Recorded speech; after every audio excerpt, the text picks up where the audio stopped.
On this episode of Iron Drummer, I am going to hit drumming royalty, the JR.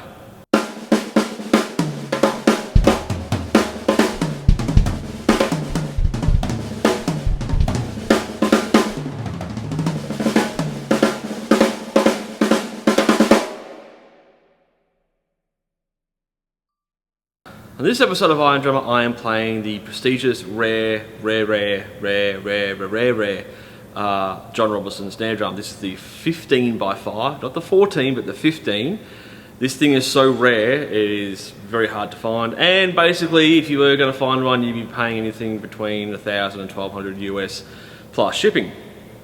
Before I get to the story about how I acquired this drum, let's talk about the details of the drum itself. All birch shell, 6-ply. The idea behind the drum itself from John Robertson was to make it as thin as possible. It's very warm, it's very fat, has the 19-ply hoops. Now, being a 15, it's more like a 16 and a bit because of the hoops. So you actually have to adjust your setup. So if you've got a double pedal, you're gonna have to extend it out a bit more, and your hi-hat's gonna have to move over, your floor tom's got to... You basically have to sit with your legs completely spread apart to play this thing. It's completely worth it, but it can be, for me, I'm only 5'10", it's a little bit uncomfortable. The whole setup has to kind of change, mainly because of the hoops. Now, there are several versions. There's this one, there's also the 14 version. They came with wood hoops, or they came with black nickel hoops. There was also a 14 version with copper nails that were driven into the shell, vertically, not horizontally, because that wouldn't work. The bottom hoop is CNC machined down, so you can actually put it in your snare basket without having to open it up quite as far, because some snare baskets just don't do that, namely the Yamaha ones, so they had to basically shave it down a bit. It's on the floor over there. I know it's on the floor. I can't believe it's on the floor. But anyway, how I acquired this drum. Alright, this drum, until I played it for the first time a couple of years ago, was brand new mint in box, and I had to play it. And it was a New Year's Eve gig, but I actually got it for Christmas that year. I was bidding on this drum on eBay, I think January or February of that year, and I was contacting the guy saying, look, would you take this much for it, plus shipping or whatever, and I didn't know, but my wife was actually contacting him as well, saying he really wants this drum. He's been searching for it for a long time. That's my phone. Star Wars week. And anyway, long story long, the guy said it's no longer for sale. I was gutted. I was like, I've been looking for one of these things for years, because the 15 is really hard to get, especially with the wood hoops. And mind you, if they break, I'm really up the creek.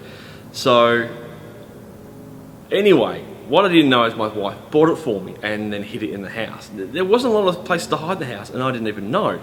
So about a month before Christmas, the tree went up, and there was this big kind of box, and this tiny little tree on top, because that's all the tree we had. Anyway, got to Christmas morning, opened it up, I'm like, oh my God, how did you find this? It was brand new in the box, discontinued years beforehand, and that's when I clicked to say, did you contact that guy? She had bought it, hid it in the house, and it was delivered from America, I think February of that year. So we're talking 10 months she hid it. I can't believe I didn't even notice this big random box in the house. So anyway, less talking, more playing, cut a G1 on the top, pure sand snare wires on the bottom, and a 300 hazy. And this thing is mint, but I am playing this with absolute caution. I think you know why.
Hey, and thanks for watching this episode. You can always subscribe here and watch the previous video here.